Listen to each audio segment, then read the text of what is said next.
Bab 65, Kuburan, 1. Jangan lupa like dan subscribe, agar kami makin semangat upload lebih banyak. Meskipun dia baru saja melompat ke dalam lubang, Yujin tidak ingin mendarat di dasar tanpa perlindungan apapun. Jadi dia membungkus tubuhnya dengan angin roh yang dipanggil dan saat dia menatap ke kedalaman lubang. Seperti yang mereka katakan, dia bisa melihat sesuatu seperti gerbang di dasar lubang. Sebuah gerbang besar yang terbuat dari bahan yang tidak diketahui dipasang sebagai pengganti lantai. Gerbangnya tidak tertutup rapat, ada celah yang cukup besar untuk orang-orang datang dan pergi. Melihat penyusupan ini dengan matanya sendiri, rambut Yujin tidak bisa menahan amarah dan niat membunuh. Gerbang di bawah sana telah ditemukan 6 tahun yang lalu, tetapi tidak mungkin bagi dukun pasir Nahama untuk membuka gerbang dengan kemampuan mereka. Itulah sebabnya Amelia Merwin dipanggil ke sini untuk membuka gerbang itu. Grik. Gigi Yujin saling bertabrakan. Dengan tidak sabar, Yujin mempercepat jatuhnya sampai dia melayang tepat di depan gerbang, tapi dia tidak langsung melewatinya. Sebaliknya, dia mengambil beberapa napas dalam-dalam dan menenangkan emosinya yang mendidih.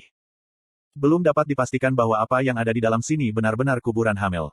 Mungkin itu bukan kuburannya, dan malah sesuatu yang sama sekali berbeda, seperti penjara bawah tanah kuno. Yujin tidak ingin merasa kecewa setelah berharap dengan sia-sia. Meskipun seharusnya tidak begitu, gumam Yujin pada dirinya sendiri. Tidak ada tanda khusus atau ukiran di pintu. Jika masih ada sihir yang tersisa, Yujin bisa menebak gaya perlindungan yang telah diberikan padanya atau tingkat sihir yang digunakan, tetapi mantra yang dilemparkan ke pintu telah dilanggar. Karena itu masalahnya, dia tidak punya pilihan selain masuk dan melihatnya sendiri. Yujin mendorong jalannya melalui celah di gerbang. Jalan itu berlanjut di sisi lain gerbang, mengarah lebih jauh ke bawah tanah.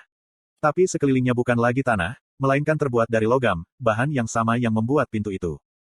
Sepertinya paduan logam. Mengetuk. Yujin mencoba menggedor dinding dengan tinju yang diresapi dengan kekuatan. Tapi kekuatannya tidak berpengaruh, dan mana juga terkuras. Yujin menatap dinding selama beberapa saat, lalu melihat ke bawah. Apakah seekor naga dengan sayapnya terlipat mencoba merangkak menyusuri terowongan ini? Dindingnya penyok di mana-mana, retak dan pecah. Jejak yang sepertinya berasal dari senjata atau cakar saling tumpang tindih dalam kekacauan yang kacau. Ini adalah. Saat dia memindai jejak ini, Yujin melanjutkan keturunannya. Jejak pertempuran. Yujin merasa bahwa ada kemungkinan bahwa ini adalah sarang naga.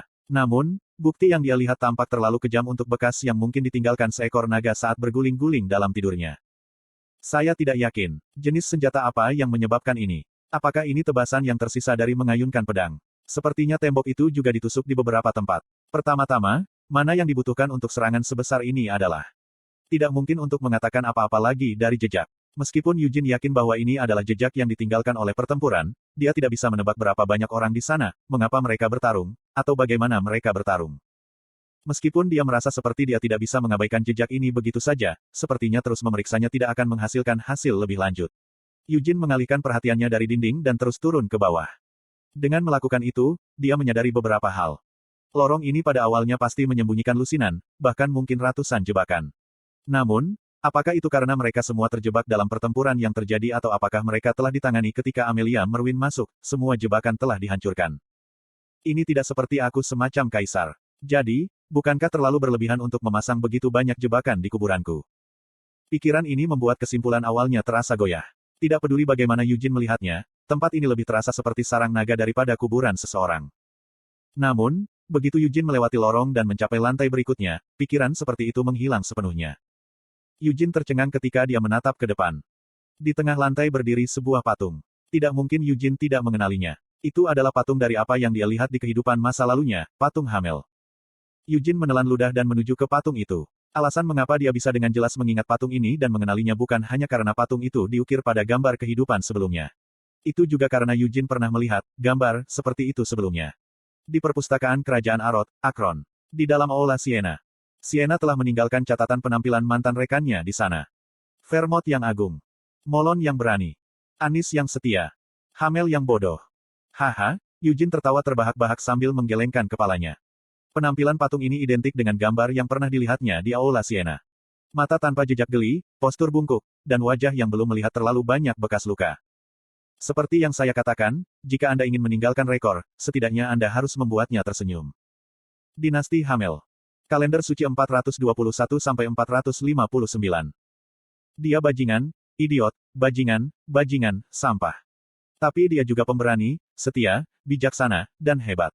Untuk mengenang pria bodoh ini, yang mengorbankan dirinya untuk semua orang dan yang pertama meninggalkan kita. Sebuah batu peringatan telah ditempatkan di bawah patung itu. Eugene berdiri di sana dengan kosong, menatap batu peringatan. Dia mengenali tulisan tangan di atasnya. Dalam tulisan tangan besar Molon adalah kata, berani. Dalam tulisan tangan Anise yang sempurna ada kata, setia. Dalam tulisan tangan Sienna yang bengkok ada kata, bijaksana. Dan dalam tulisan tangan tajam Vermont ada kata, hebat. Ah sial, Eugene mengutuk tanpa panas dan menggosok hidungnya. Matanya mulai kabur, dan hidungnya terasa tersumbat. Dia merasa perlu untuk menggosok matanya, tetapi Eugene menolak untuk melakukannya. Meskipun tidak ada yang memperhatikannya, dia tidak mau mengakui pada dirinya sendiri bahwa dia benar-benar meneteskan air mata di depan patung dan batu peringatan ini dengan menyekanya. Kata-kata seperti itu seharusnya diucapkan kepadaku saat aku masih hidup. Apa gunanya menuliskannya di batu nisan saya setelah saya meninggal? Bagaimana aku bisa melihat mereka? Dasar brengsek. Eugene mengeluh ketika dia meletakkan tangannya di batu nisan. Tapi Eugene tidak bisa membiarkan dirinya tenggelam dalam emosinya sendiri. Ini aneh. Patung dan batu nisan berada dalam kondisi sangat baik. Tidak ada bagian yang patah, dan mereka tidak menunjukkan tanda-tanda penuaan meskipun ratusan tahun telah berlalu sejak mereka diciptakan. Tapi itu tidak cukup untuk dianggap aneh. Sihir adalah alat yang nyaman. Jika sihir pelestarian telah diterapkan dengan benar, item dapat dipertahankan selama ratusan tahun tanpa tanda-tanda penuaan. Itu kecuali mereka sengaja dipatahkan. Mengabaikan air mata yang mengalir di pipinya, Eugene melihat sekelilingnya. Tempat ini adalah reruntuhan. Dia tidak bisa tidak melihatnya seperti itu. Jejak pertempuran pasti tertinggal di lorong, tapi melihat reruntuhan ini membuat jejak itu lebih terasa seperti hasil permainan anak-anak. Lantai di sini retak atau terbalik, dan benda-benda yang tampak seperti pilar telah ditancapkan ke dinding dan lantai seperti tombak.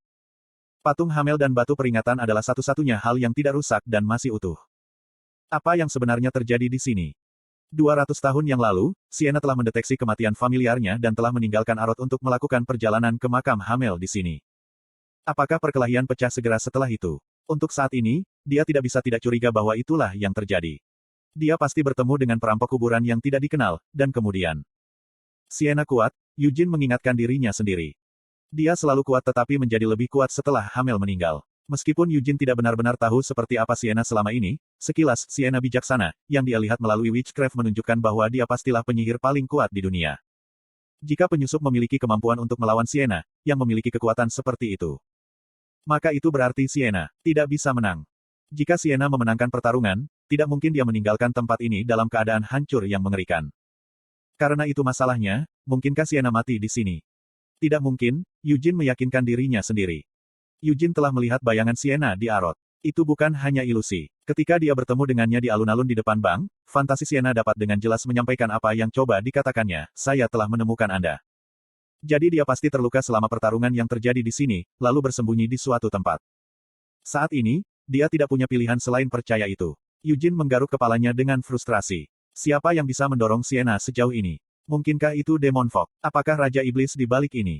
Antara Raja Iblis Penjara dan Raja Iblis Kehancuran, yang mana di antara keduanya? Konten iklan. Dan alasan apa yang mereka miliki untuk melakukannya? Hamel telah meninggal. Tidak dapat melihat upaya mereka menaklukkan kastil Raja Iblis dari penjara sampai selesai. Hamel telah meninggal sebelumnya. Kemudian, sumpah, yang tidak diketahui telah membuat kedua Raja Iblis Helmut tidak membuat suara apapun selama 300 tahun terakhir. Apa alasan bagi Raja Iblis ini untuk memecah kesunyian mereka dan membuat langkah seperti itu? Tidak mungkin mereka datang ke makam Hamel untuk memberi penghormatan. Jadi apa alasan Raja Iblis datang ke sini? Sambil menggaruk kepalanya, Eugene berputar di tempat. Tidak peduli berapa banyak pemikiran yang dia berikan, tidak ada asumsi yang masuk akal muncul di benaknya. Pada akhirnya, hanya ada satu solusi untuk memecahkan misteri ini. Dia perlu menemukan tempat di manapun di bumi Sienna bersembunyi. Meskipun Eugene saat ini tidak tahu di mana dia berada, cara terbaik untuk mengetahui dengan tepat apa yang terjadi ratusan tahun yang lalu adalah dengan mencarinya. Setelah saya melihat-lihat di sini sebentar lagi, itu. Tidak ada jejak yang tersisa di reruntuhan ini selain patung dan batu peringatan. Melihat interior yang luas ini dan semua struktur yang rusak, sepertinya segala macam barang telah disimpan di sini sebelum tempat itu berubah menjadi keadaan seperti itu. Tetapi untuk saat ini, Eugene hanya melihat-lihat sebentar. Eugene memeriksa pilar yang jatuh ke lantai. Sulit untuk melihat karena semua retakan, tetapi jika Anda melihat lebih dekat, itu tertulis dengan kata-kata yang ukurannya hampir sama dengan biji wijen. Kata-kata ini adalah bagian dari teknik magis yang digunakan untuk membuat makam, tetapi tulisannya sangat terfragmentasi sehingga tidak mungkin untuk mengetahui seperti apa bentuk aslinya. Tapi itu semua bukan hanya sihir. Selain rune sihir Sienna yang tergores, hal-hal lain juga telah tertulis di atasnya. Dewa Cahaya yang Maha Kuasa, tolong lindungi dan awasi domba bodoh ini. Bimbing dia dengan cinta dan belas kasihan untuk istirahatnya setelah perjalanannya yang sulit, dan bahkan ketika kegelapan turun di jalan domba ini, tolong tunjukkan dia jalan dengan cahaya Anda. Anis, dasar keparat. Sudah kubilang aku tidak percaya pada dewa. Bakar dosa-dosa yang telah dia lakukan selama hidupnya dengan api suci Anda. Dan tolong bukalah pintu surga yang penuh dengan kedamaian dan kebahagiaan, bukan pintu di mana hanya kepedihan dan keputusasaan yang menanti. Jika amal baiknya tidak cukup baginya untuk masuk surga, izinkan saya untuk menanggung hutangnya sehingga suatu hari nanti kita dapat bersatu kembali. Bajingan busuk, kata Eugene sambil menghela nafas dan menepuk pilar yang jatuh. Eugene dapat dengan jelas membayangkan seperti apa situs ini sebelum berubah menjadi reruntuhan. Tidak sulit untuk mengingat seperti apa rasanya karena dia bisa dengan jelas mengingat tipe orang seperti apa teman-temannya. Molon, si idiot itu, pasti telah mendirikan pilar-pilar ini dengan wajah berlinang air mata dan ingus yang tidak sesuai dengan tubuh buff-nya. Meskipun akan mudah untuk melakukan pekerjaan seperti itu menggunakan sihir, Molon akan bersikeras melakukannya secara pribadi. Molon bahkan mungkin adalah orang yang secara pribadi menggali sampai ke dalam bumi hingga kedalaman ini. Sienna, cewek itu pasti juga menangis. Tepat sebelum Hamel meninggal, Sienna paling banyak menangis. Molon akan mencoba membuat patung itu sendiri, hanya agar Sienna berteriak padanya agar tidak terlalu menjengkelkan. Kemudian dia akan membuat patung Hamel berdasarkan gambar yang dia simpan dalam ingatannya. Saat mengukir doa di pilar-pilar ini, Anise akan menunjukkan sesuatu bahkan tanpa melihat patung itu. Dia akan bertanya, bukankah menurutmu Hamel lebih jelek dari itu? Saat dia terus memancarkan bau alkohol yang samar, Anise akan melakukan yang terbaik untuk menahan air matanya. Begitulah Anise bahkan ketika Hamel sekarat. Sambil menyesap sedikit air suci yang dia tinggalkan, Anise memintanya untuk mempertimbangkan untuk pindah ke Tuhannya. Dan pada akhirnya, dia memberinya satu minuman terakhir. Sedangkan untuk Vermont, apakah dia akan menangis? Eugene tidak bisa membayangkan penampilan Vermont yang meneteskan air mata. Dia mungkin terus menyalahkan dirinya sendiri bahkan setelah datang sejauh ini. Masih bersikeras bahwa Hamel tidak perlu mendorong Vermont keluar dari serangan itu hanya untuk terkena pukulan yang akhirnya membunuhnya. Vermont bahkan mungkin menyalahkan dirinya sendiri karena Hamel dipaksa menjadi tank party. Lagi pula, mereka tidak punya pilihan lain selain menggunakan Hamel dalam peran ini ketika mereka menghadapi dua bawahan terkuat dari Raja Iblis Penjara, Staff dan perisai. Dalam ingatan Eugene, tidak. Ingatan Hamel, Vermont hanyalah tipe pria seperti itu. Baik sebelum dan setelah memasuki Helmut, saat melihat mayat orang-orang yang telah dibunuh oleh binatang iblis, demon fog, monster, dan hal-hal semacam itu. Vermont juga akan mengatakan kalimat yang sama meskipun mayat-mayat ini tidak ada hubungannya dengan dia. Aku bisa menyelamatkan mereka. Aku seharusnya menyelamatkan mereka. Mereka tidak harus mati. Mengatakan hal seperti ini adalah kebiasaan buruk Vermont. Terutama setiap kali rekan-rekannya mengalami cedera yang tidak dapat dihindari selama perjalanan mereka. Bahkan ketika mereka berhasil bertahan hidup setelah mengalahkan musuh yang kuat. Sementara semua orang mabuk kegembiraan dan rasa pencapaian, tidak peduli dengan rasa sakit dari luka-luka mereka, Vermont akan berkubang dalam menyalahkan dirinya sendiri. Tidak perlu bagi Anda untuk terluka. Aku seharusnya lebih baik. Vermont akan menggumamkan tuduhan-tuduhan diri seperti itu. Brengsek, kenapa kamu menyemburkan omong kosong seperti itu lagi? Apa yang Anda maksud dengan, tidak perlu untuk itu, dan, saya seharusnya lebih baik? Hei, apakah kamu pikir kamu dewa? Anda hanya manusia seperti kami, bukan? Jadi apa yang membuatmu berpikir bahwa kamu bisa melakukan semuanya sendiri? Jika Anda bisa melakukan itu, lalu persetan, mengapa Anda membawa kami bersamamu? Hamel, berhenti mengganggu Sir Vermont. Jangan ikut campur, Anise. Anda juga mendecakkan lidah Anda barusan. Apakah Anda benar-benar berpikir saya tidak akan memperhatikan keinginan Anda untuk mengguncang bajingan ini dan membuatnya sadar bahwa dia menjadi keledai dengan menyemburkan omong kosong seperti itu? Saya tidak mendecakkan lidah karena Sir Vermont. Saya mendecakkan lidah saya karena saya tahu Anda akan mengatakan sesuatu yang tidak masuk akal. Kamu benar-benar memperlakukan kami berdua seperti sepasang orang bodoh. Saat dia mengenang masa lalu, Eugene mengingat percakapan yang tidak akan pernah bisa terjadi lagi. Meskipun dia sedikit menangis ketika dia melihat patung dan batu peringatan, air mata sialan ini mengalir sekali lagi. Seperti terakhir kali, Eugene menolak untuk menghapus air matanya. Sebaliknya, dia hanya membiarkan mereka mengalir ke bawah. Dia tidak mencoba untuk menghentikan mereka atau menahan mereka. Jika tidak di saat seperti ini, kapan lagi kamu ditakdirkan untuk menangis? Semuanya rusak, tapi hanya ada satu tempat yang tampaknya tidak dihancurkan. Ada sebuah pintu di dinding di belakang patung itu. Eugene menatapnya. Berbeda dengan patung dan batu peringatan yang tidak memiliki bekas kerusakan, pintunya cukup banyak tergores. Namun, itu belum sepenuhnya hancur. Eugene berjalan lebih dekat ke pintu. Meskipun tampak utuh di permukaan, bagian dalam ruangan mungkin juga telah hancur. Untuk saat ini, hanya itu yang bisa dia harapkan. Eugene tidak ingin menaruh harapannya terlalu tinggi. Keren. Pintunya tidak terkunci. Sambil mengambil napas dalam-dalam, Eugene membuka pintu dan melihat ke dalam. Seperti yang dia duga, bagian dalam ruangan berantakan. Dari atap ke dinding, tampaknya tidak ada yang tetap utuh. Namun, di ujung lain lorong panjang berdiri pintu lain tanpa satu goresan pun di atasnya. Dan seseorang sedang duduk di bagian bawah pintu dengan punggung bersandar padanya. Penampilannya menyebabkan Eugene tanpa sadar terkesiap. Karena dia tidak bisa memastikan apakah sesuatu akan terjadi kapan saja, Eugene selalu dalam keadaan tegang. Tapi meski begitu, dia tidak bisa menyadari kehadiran pria ini. Dan itu masih terjadi sampai sekarang. Meskipun memiliki kedua mata pada pria ini, Eugene masih tidak bisa merasakan apapun darinya. Pria itu bangkit. Seluruh tubuhnya ditutupi baju besi hitam dengan helm penuh yang menutupi wajahnya. Dari dalam helm ini, lampu merah terang menyala. Kamu siapa? Agen menuntut ketika dia menatap pria yang berdiri. Kenapa kamu duduk di sana, menghalangi pintu itu? Orang lain tidak menanggapi. Sebaliknya, dia hanya terhuyung-huyung mendekat. Rambut di sekujur tubuh Eugene berdiri tegak. Dia bisa merasakan kekuatan iblis yang ganas dan kuat datang dari wujud lapis baja yang berjalan ke arahnya. Seorang iblis. Tidak, sensasi ini berbeda. Mungkinkah manusia yang telah membuat kontrak dengan Demon Fog? Melihat penampilannya dan udara di sekitarnya, dia tidak bisa menjadi penyihir hitam. Jika itu masalahnya, bisakah dia menjadi ksatria hitam? Seorang ksatria yang jatuh yang telah bersumpah setia kepada seorang Demon Fog dengan imbalan kekuasaan.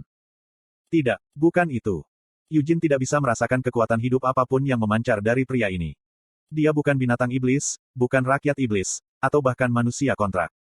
Karena itu, hanya ada satu kemungkinan yang bisa dipikirkan Eugene. Seorang undead, Eugene menyimpulkan. Tapi tidak mungkin dia begitu, kan? Saat wajah Eugene berkerut, dia meletakkan tangan di dalam jubahnya. Aku bertanya siapa dirimu, bajingan, Eugene mengutuk dengan mengancam. Pencuri, suara serak dan serak terdengar dari dalam helm. Dilihat dari fakta bahwa ia telah merespon, sepertinya benda ini masih memiliki beberapa kemampuan untuk berpikir. Namamu? Eugene menggeram saat dia merasakan campuran kecemasan, kemarahan, dan keinginan membunuh yang menakutkan. Dia memilih untuk tidak menyembunyikan permusuhannya yang jelas. Jubahnya berkibar di sekelilingnya saat api biru menelan Eugene. Eugene menuntut sekali lagi, aku berkata, beri aku namamu, brengsek. Aku, undead itu terdiam. Death Knight mencabut pedangnya. Itu adalah pedang panjang hitam pekat. Pedang yang tidak dikenali Eugene. Monster undead itu akhirnya menjawab pertanyaannya, aku. Hamil bodoh. Apa yang kamu katakan, bajingan? Eugene menyala ketika jawaban ini membuatnya lengah. Hamil, Anda, dan kamu mengaku sebagai hamil bodoh. Retak-retak-retak. Lantai di bawah kaki Eugene hancur di bawah tekanan yang dia berikan. Saya hamil. Tapi tidak perlu baginya untuk mengatakan ini. Eugene tidak berniat bersaing dengan Death Knight yang berdiri di depannya ini untuk memperebutkan siapa hamil yang sebenarnya. Dia pasti hamil, jadi tanpa perlu memikirkannya, Death Knight di depannya adalah palsu. Eugene menguliahi yang palsu, hamil tidak akan pernah membiarkan gelar sialan itu keluar dari bibirnya sendiri. The Death Knight hanyalah seorang psikopat yang mengira itu adalah hamil. Ini berarti Death Knight pasti sudah kehilangan akal sehatnya. Tapi, tubuh itu. Mungkinkah? Lepaskan helmmu, brengsek, Eugene meraung saat dia menendang tanah.